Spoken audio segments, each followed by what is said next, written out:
मित्रों नमस्कार। Parameter of law channel में मैं आपका मित्र रिटायर्ड जज अशोक शर्मा आपका हार्दिक अभिनंदन करता हूं। आज मैं एक महत्वपूर्ण विषय, जैसा कि आम प्रचलन में पाया जाता है कई जगह, sex on false promise of marriage, शादी का झूठा वादा करके एक साथ रहे और उसके बाद कई बार महिलाएं एफआईआर उस व्यक्ति के विरुद्ध कर देती हैं।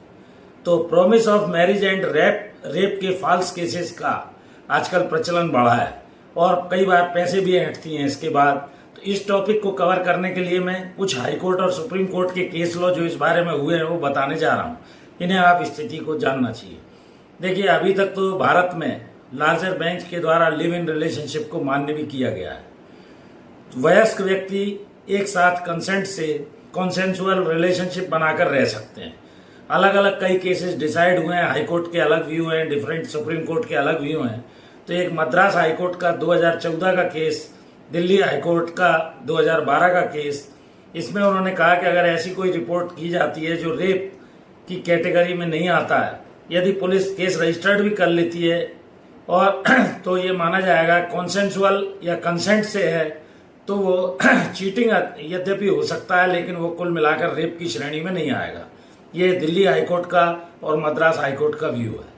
इसके अलावा एक सुप्रीम कोर्ट ने Deepak Gulati versus state of Haryana का मामला डिसाइड किया, जिसमें कहा गया कि कास्ट इनमें कपल की अलग अलग थी, लड़का 19 साल का था और इस मामले में भी कोर्ट ने कहा कि ये रेप की श्रेणी में नहीं आएगा क्योंकि कंसेंसुअस या सहमति से ये सब एक साथ रह रहे थे। एक state of UP versus Naushad का मामला है, 2 साल तक एक साथ रहे लड़का लड़की, महिला किससे उसके शारीरिक संबंध बने, लड़की को यह अप्रीहेंशन हुआ कि ये छोड़कर नहीं जाएगा, वो रहती रही, बाद में प्रेगनेंसी वगैरह भी हो गई।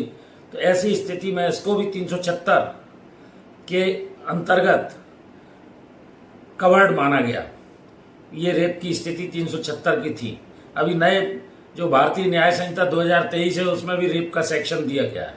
एक Manish Madhusudan versus state of Maharashtra का मामला है जो आपको जानना चाहिए। इस मामले में समझदार थे, साथ साथ में रहे, एजुकेटेड थे, क्वालिफाइड थे, प्रेम संबंध बने।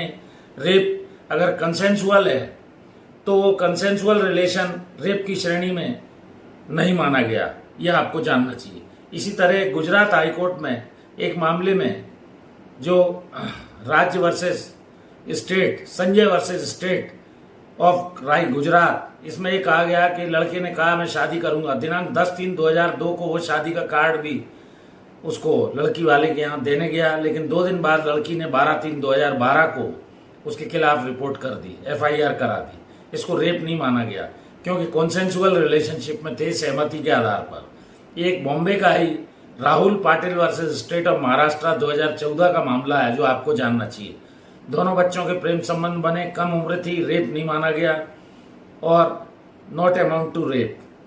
तो हर बात में लड़ाई झगड़ा हो गया, मतभेद हो गए, पहले प्रेम से एक साथ रहते थे, इसको रेप या बलात्कार की श्रेणी में नहीं माना जाएगा। ये बॉम्बे हाईकोर्ट का कहना था। इसके अलावा शादी का झांसा देकर हर मामले में रेप नहीं कहा जा सकता क्योंकि दोनों की सहमति रहती है और लड़की एफआईआर ज्यादातर बाद में करा देती है। जब उसके मन माफिक नहीं होता है तो ये रेप नहीं होता है। वास्तव में शारीरिक संबंध या शोषण किया गया, धोखा दिया गया और धोखे से उसके साथ रेप किया गया, ये इन सारी परिस्थितियों को देखना पड़ेगा, कंसेंट थी कि नहीं थी। तो ये सब स्थिति में sex on false promise of marriage और promise of marriage and rape के बारे में मैंने कुछ केस लॉ आपको बताया है, क्योंकि आजकल कई बार रिपोर्ट हो जाती है रेप की, बाद में 2-4 साल साथ में रहे, छोड़ दिया, उसके बाद वो रेप की रिपोर्ट करा देती है।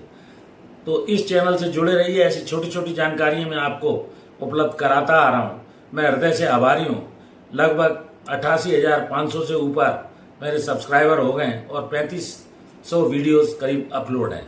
आप इस चैनल से जुड़िए, आपका स्नेह मिल रहा है, मैं हृदय से आभारी हूँ। वीडियोस को लाइक कीजिए, शेयर कीजिए। जिन्होंने अभी तक सब्सक्राइब नहीं किया है वो सब्सक्राइब कर लें, अपने दोस्तों को, मित्रों को, समाज के लोगों को दें। मैं आपकी लीगल अवेयरनेस के साथ साथ सामान्य जानकारी भी बढ़ाने का प्रयास कर रहा हूं। और इस वीडियो में यहीं तक। एक और विशेष अनुरोध, मेरी धर्मपत्नी श्रीमती अर्चना शर्मा का भी यूट्यूब पर एक चैनल अर्चना आरटी हब के नाम से। कृपया उस चैनल को भी देखें। इस वीडियो में यहीं तक, फिर नए विषय के साथ अगले वीडियो में मिलते हैं। Thank you for watching this video. नमस्कार।